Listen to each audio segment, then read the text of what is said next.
सम्मानित अतिथि हैं, दो शब्द इस कार्यक्रम के बारे में बोलेंगे। सबसे पहले हम रवि सुधा चौधरी जी से सुनना चाहेंगे इस कार्यक्रम के बारे में, उसके बाद हम फिर कार्यक्रम की शुरुआत करेंगे हम अपने अतिथियों को सुनने के बाद। धन्यवाद सुनील जी। सबसे पहले मैं धन्यवाद देना चाहूंगा संजीव मिश्रा भैया का, जो पनोरमा क्रिएटर फेस्ट इन्होंने ऑर्गेनाइज किया है।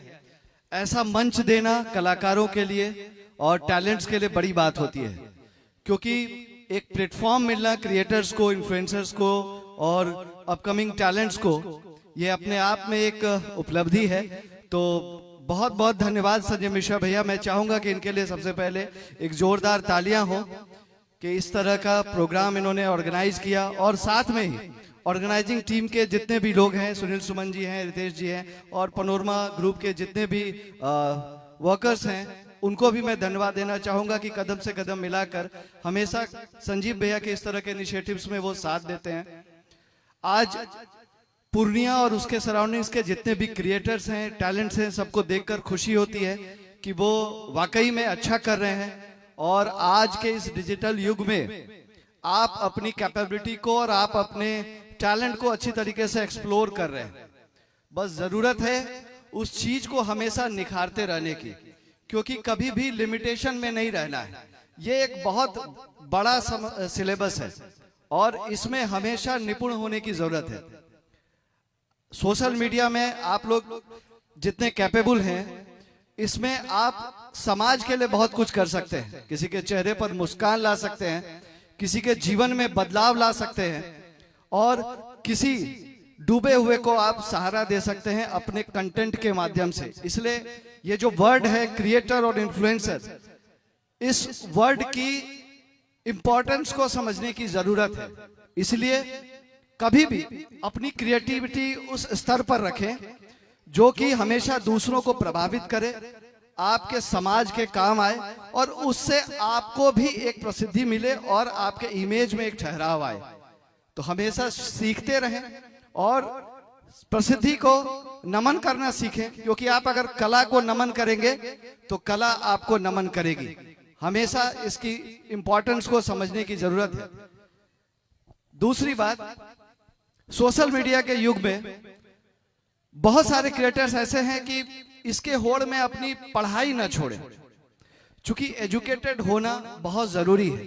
अगर आप शिक्षित होंगे तो अपने समाज के लिए और भी बेहतर कर पाएंगे। बहुत सारे क्रिएटर्स हैं जो इसमें, एक दूसरा पहलू भी मैं कहना चाहूंगा कि कल होके doctor, engineer, IITN, IAS, IPS हो सकते थे, लेकिन अगर वो अपने आप को इसमें लिमिटेड कर रहे हैं तो वो एक ऐसा स्ट्रीम पकड़े जो वाकई में आपके समाज के, आपके देश को कंट्रीब्यूट करे। दूसरी बात यह है कि आज आप सब पनोरमा ग्रुप के लिए जो आप लोगों ने क्रिएटिविटी की है, मैंने बहुत सारे परफॉर्मेंसेस देखे, लेकिन यह समझना पड़ेगा कि आपकी जो क्रिएटिविटी है वो किस तबके के लोगों के लिए है। आप किस तरह के ऑडियंस को टारगेट कर रहे हैं। बहुत सारे लोग हैं जो कि अलग अलग तबका होता है समाज का, जहां पे उनकी फैन फॉलोइंग, लाइक्स, फॉलो बहुत ज्यादा है, लेकिन अलग वर्ग के लोगों को भी टारगेट करने की जरूरत है। जैसे पनोरमा आज बिहार ही नहीं, पूरे भारतवर्ष में इसकी एक अलग आइडेंटिटी है। इसने अपने स्पेसिफिकेशन से, अपने थॉट प्रोसेस से, अपनी क्रिएटिविटी से और अपने डेकोरम से एक अलग नाम, एक अलग आयाम पूर्णिया का सारे बिहार में और सारे भारतवर्ष में रचा है। अगर आप इस तरह के ब्रांड, या आप कह लो कि एज ए क्लाइंट आप किसी चीज की क्रिएटिविटी करते हैं, तो आपको उसके टारगेटेड ऑडियंस और उसके डेकोरम के हिसाब से वो क्रिएटिविटी करनी चाहिए, जैसा मुझे लगता है। क्योंकि जो इनका ऑडियंस है या जो इनका वर्ग है, आप उस हिसाब से क्रिएटिविटी करें तो ज्यादा बढ़िया लगता। कुछ क्रिएटर्स डेफिनेटली इसमें चूके हैं, लेकिन मुझे ऐसा लगता है कि जिंदगी में हमेशा सुधार की जरूरत और जगह रहती है। आप आगे और अच्छा काम करेंगे और बढ़िया करेंगे, और अभी थोड़े देर में सब यहाँ हैं, रिजल्ट भी आएगा और आप में से कुछ लोग जीतेंगे, कुछ लोगों को रिजल्ट नहीं मिलेगा, तो डिमोटिवेट होने की जरूरत नहीं है। ये ऑनगोइंग प्रोसेस है। आप जिंदगी में अपनी हार से फिर एक नई सीख मिलती है।